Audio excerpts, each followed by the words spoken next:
जोधपुर में साध्वी प्रेम बाइसा की मौत की जांच के लिए एसआईटी का गठन किया गया है। एसीपी छवि शर्मा के नेतृत्व में एसआईटी में बोरानाडा थानाधिकारी शकील और साइबर एक्सपर्ट शामिल हैं। वहीं मेडिकल बोर्ड आज साध्वी प्रेम बाइसा का पोस्टमार्टम रिपोर्ट सार्वजनिक कर सकता है। पुलिस ने शुरुआती जांच में इंजेक्शन के रिएक्शन की आशंका जताई है। साध्वी को 2 अलग-अलग कंपनी के इंजेक्शंस लगाए गए थे। पुलिस इंजेक्शन लगाने वाले नर्सिंग कर्मचारी देवी सिंह राजपुरोहित को हिरासत में लेकर पूछताछ कर रही है।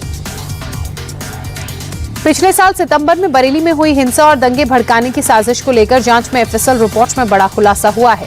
एफएसएल रिपोर्ट में पेट्रोल एसिड हमले की पुष्टि हुई है। अब इस पूरी रिपोर्ट को कोर्ट में पेश किया जाएगा।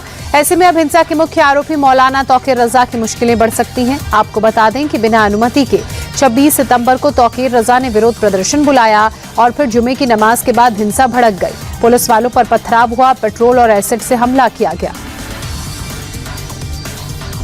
पटना के चर्चित नीट छात्रा की संदिग्ध मौत के मामले में जांच अब सीबीआई करेगी। बिहार सरकार ने केंद्र सरकार को सीबीआई जांच की सिफारिश भेज दी है। सीबीआई जल्द ही मामला दर्ज कर पटना पुलिस से केस से जुड़े दस्तावेज, साक्ष्य और अब तक की जांच रिपोर्ट अपने कब्जे में लेगी। आपको बता दें कि नीट की तैयारी करने आई छात्रा की 6 जनवरी को हॉस्टल में तबीयत बिगड़ी, जिसके बाद उसे अस्पताल में भर्ती कराया गया, लेकिन 11 जनवरी को इलाज के दौरान उसकी मौत हो गई। बर्फबारी के बीच जम्मू कश्मीर के किश्तवाड़ में एक बार फिर सुरक्षा बलों और आतंकियों से मुठभेड़ शुरू हो गई है। ये मुठभेड़ किश्तवाड़ के डोलगाम इलाके में हो रही है। सुरक्षा बलों ने इलाके की घेराबंदी कर सर्च ऑपरेशन शुरू कर दिया। आतंकी संगठन जैश के 2 से 3 आतंकियों के छिपे होने की खबर है। डोलगाम इलाके से आतंकवादी 18, 22 और 24 जनवरी को भाग गए थे। एनसीपी अजीत और शरद गुट के विलय को लेकर शरद पवार ने बड़ा बयान दिया। उन्होंने साफ कहा कि 4 महीने से दोनों पार्टियों के विलय को लेकर चर्चा चल रही थी। अजीत पवार के आकस्मिक निधन के बाद से ये बातचीत रुक गई। बारामती में प्रेस कॉन्फ्रेंस कर उन्होंने कहा कि जयंत पाटिल और अजीत पवार के बीच इस विषय पर सकारात्मक दिशा में चर्चा हो रही थी और आने वाली 12 तारीख को दोनों पार्टियों के विलय का ऐलान भी होने वाला था, लेकिन अजीत के निधन से ये मामला अब रुक गया है।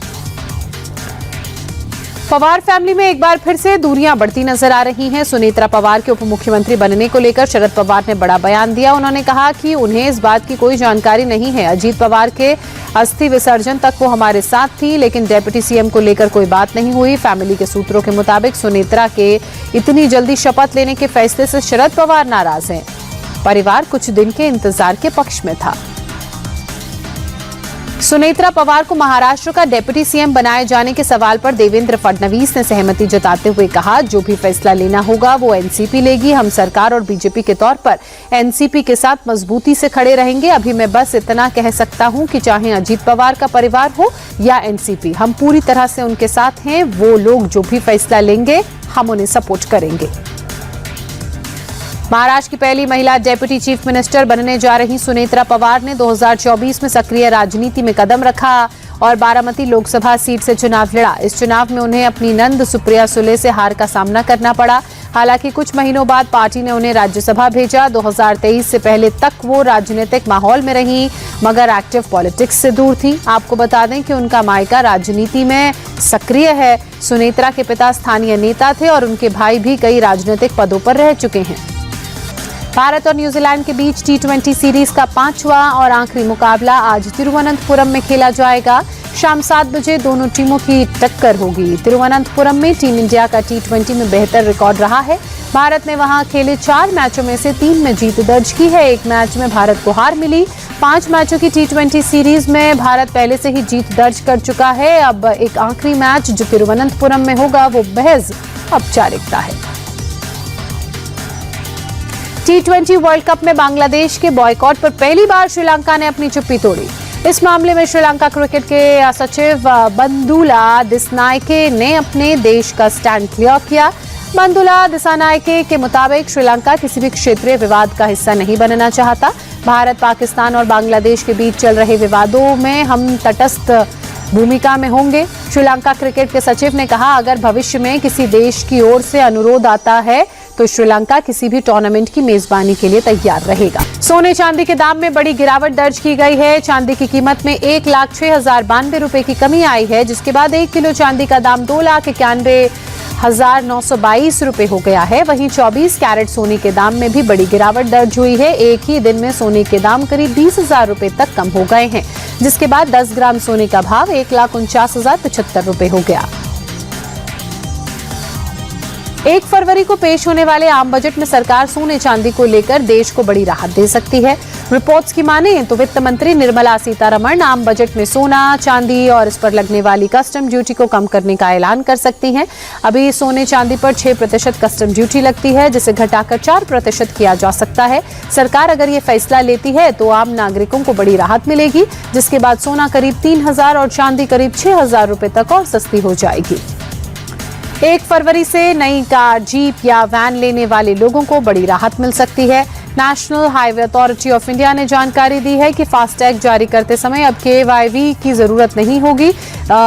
सरकार की तरफ से फास्टैग के KYC के प्रोसेस को बंद कर दिया गया है। वहीं पुरानी जिन गाड़ियों पर फास्टैग लगा है उन्हें भी रूटीन KYC की जरूरत नहीं होगी। सरकार के फैसले से आम लोगों को काफी राहत मिली है। अब लंबे वेरिफिकेशन प्रोसेस के लिए कार मालिकों को इंतजार नहीं करना होगा।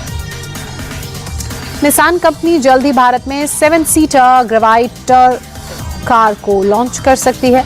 कंपनी के जारी किए गए टीजर के मुताबिक टील, व्हाइट, सिल्वर, ब्लैक और ग्रे कलर में कार लॉन्च होगी। कार को काफी एडवांस और बेहतर लुक्स के साथ डिजाइन किया गया है। LED day time headlights, manual और ऑटोमेटिक गियरबॉक्स इसके खास फीचर्स हैं।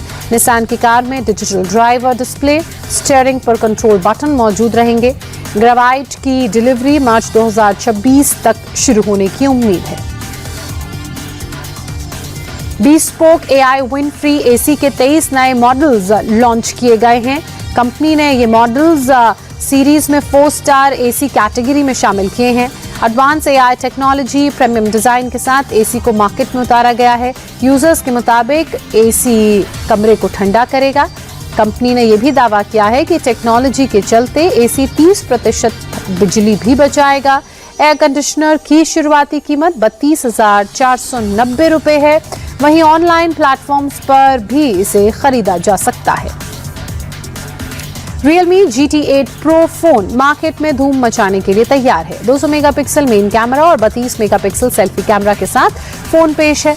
7000 mAh बैटरी और 120 वाट के सुपर फास्ट चार्जर के साथ स्मार्टफोन में 6.79 इंच QHD स्क्रीन और 2000 निट्स की पीक ब्राइटनेस फोन के खास फीचर्स हैं। फ्लिपकार्ट और Realme की वेबसाइट से फोन को यूजर्स खरीद सकते हैं।